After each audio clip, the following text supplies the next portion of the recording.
जय श्री कृष्णा दोस्तों। बुलबुल की कहानियों में आपका स्वागत है। मैं आज आपके लिए लाई हूँ लक्ष्मी कुमावत जी की लिखी हुई एक शिक्षाप्रद कहानी। दोस्तों, अगर कहानी अच्छी लगे तो मेरे चैनल को सब्सक्राइब जरूर करिएगा। श्वेता रसोई में अपने कामों में लगी हुई थी, पर मन ही मन कुछ चल रहा था। बाहर हॉल में बैठकर सब लोग उसका इंतजार कर रहे थे, साथ ही साथ अपनी तरफ से अपने सुझाव दे रहे थे। जबकि इधर श्वेता सोच रही थी कि आज तो पक्का जवाब दे ही दूंगी। इतने में श्वेता के पति प्रवीण की आवाज़ आई, श्वेता, तुम्हें कब से बाहर बुला रहे हैं? अभी तक रसोई में क्या कर रही हो? पहले जो लिस्ट तैयार करनी है वह कर लो। हम फालतू नहीं बैठे हैं जो बार बार लिस्ट बनाने के लिए अपना समय व्यर्थ करें। अब तो श्वेता को अपना काम छोड़कर बाहर आना ही पड़ा। बाहर आई तो देखा सास कमलेश जी, पति प्रवीण, देवर सुभाष बैठकर पर्ची तैयार करने में लगे हुए थे। अभी 2-3 दिन से यही हो रहा था। जब से बेटे अनिरुद्ध की शादी तय हुई है तब से हर रोज कुछ ना कुछ काम लगा ही रहता है। लेकिन क्योंकि शादी के दिन नज़दीक आ चुके हैं, इस कारण अब जरूरी पर्चियां तैयार की जा रही है। यह किसी सामान की पर्ची तैयार नहीं की जा रही, बल्कि यह किससे क्या लेना है, मतलब लेन देन में क्या लेना है, उसकी पर्चियां हैं। आखिर इस पीढ़ी के पहले बेटे की शादी है तो बहू के मायके वालों को केश तो कराया जाएगा ही। जितना जहां से निकाला जा सकता है वह निकालेंगे ही।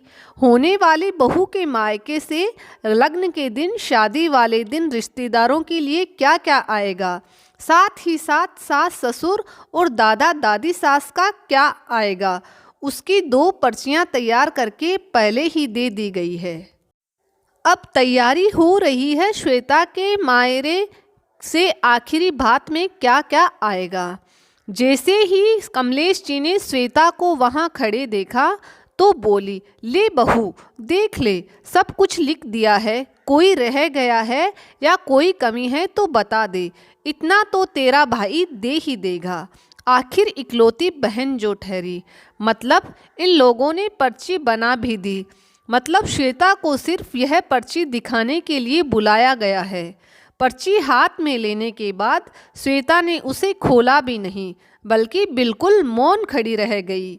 उसे इस तरह खड़ी देखकर कमलेश जी बोली, एक तो तुझे पर्ची देखने के लिए बुलाया गया, ऊपर से खड़ी खड़ी तमाशा देख रही है। शादी का घर है, घर में और भी बहुत से काम है, समय खराब करने के लिए नहीं बुलाया है। फटाफट से पर्ची देखकर अपने भाई को फ़ोन करके यहाँ बुला, फिर आखिर उसे भी समझाना पड़ेगा यह पर्ची। आखिरकार यह पहला विवाह है, कहीं कोई कमी नहीं रहनी चाहिए और मायरा भी ऐसा होना चाहिए कि दुनिया देखती रह जाए। कहीं ऐसा ना हो कि हमारी नाक कटवा दी। फिर भी श्वेता ने कोई जवाब नहीं दिया।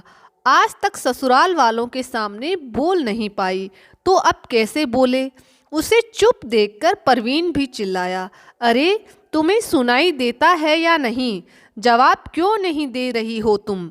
मैं अपने बेटे की शादी में कोई कमी नहीं चाहता, इसलिए तुम्हारे भाई को समझाना जरूरी है कि मायरे में क्या क्या देना है।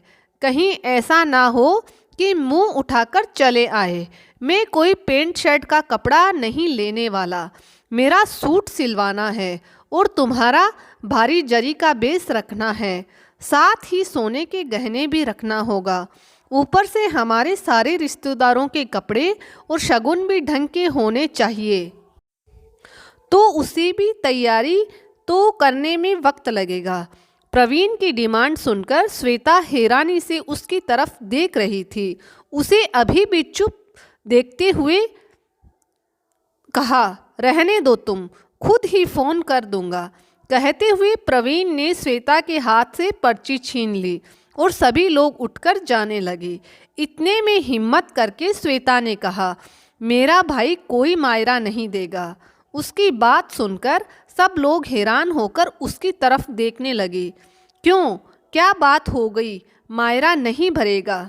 एक ही तो बहन है, उसके भी ससुराल वालों में मायरा देने में जोर आ रहा है क्या? प्रवीण ने कहा। नहीं, उसे तो जोर नहीं आ रहा, लेकिन मैं उससे मायरा नहीं लूँगी। श्वेता ने बात तो शुरू कर दी थी, लेकिन अब धीरे धीरे वह खुलकर बोलने लगी।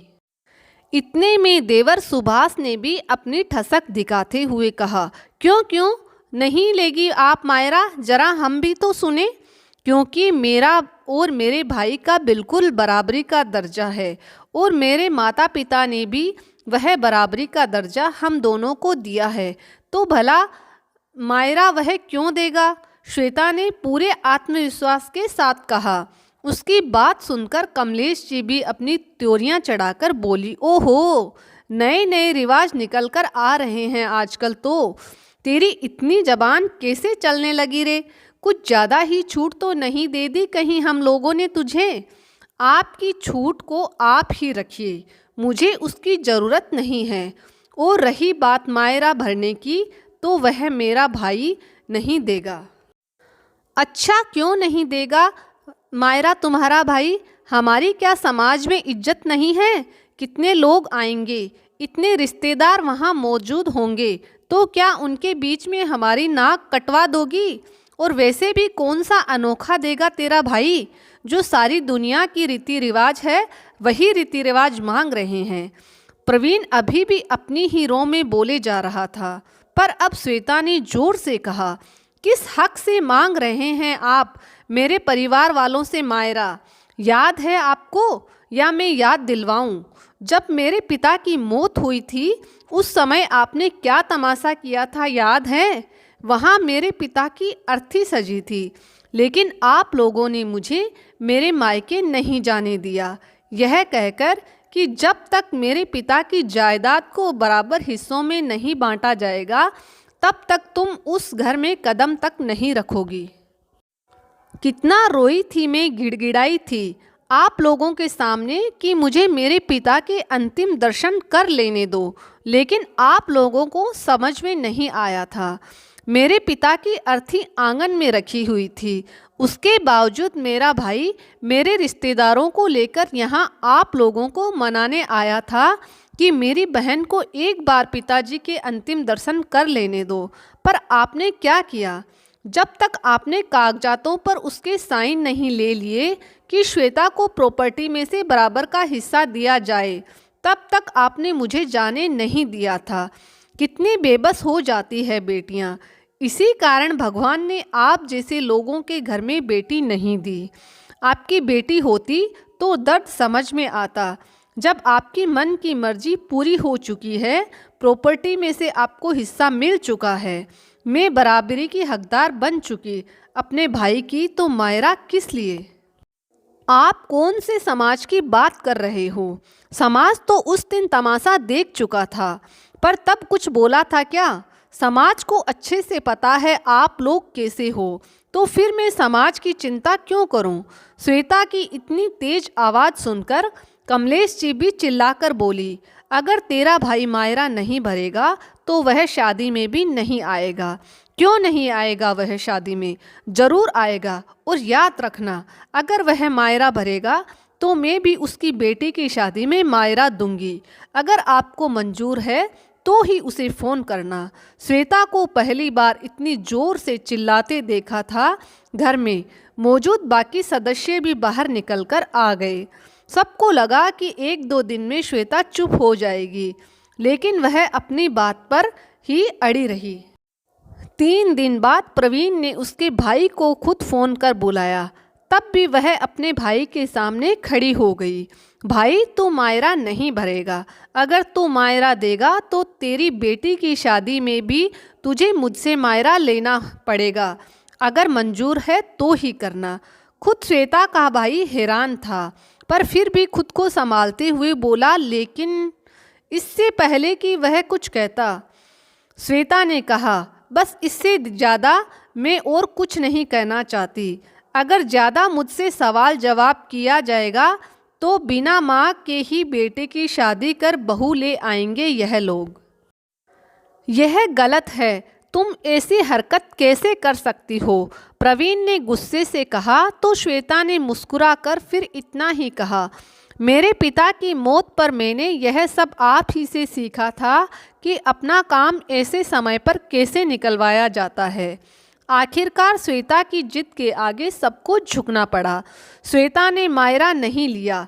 यह अलग बात है कि उसके भाई ने गिफ्ट के तौर पर श्वेता, उसके पति और उसके बच्चों को अपनी तरफ से कपड़े और शगुन जरूर दिए। तो दोस्तों, कैसी लगी आज की कहानी? अगर कहानी पसंद आई तो मेरे चैनल को सब्सक्राइब जरूर करिएगा। मैं ऐसी ही शिक्षाप्रद कहानियाँ आपके लिए और लेकर आती रहूँगी। जय श्री कृष्णा।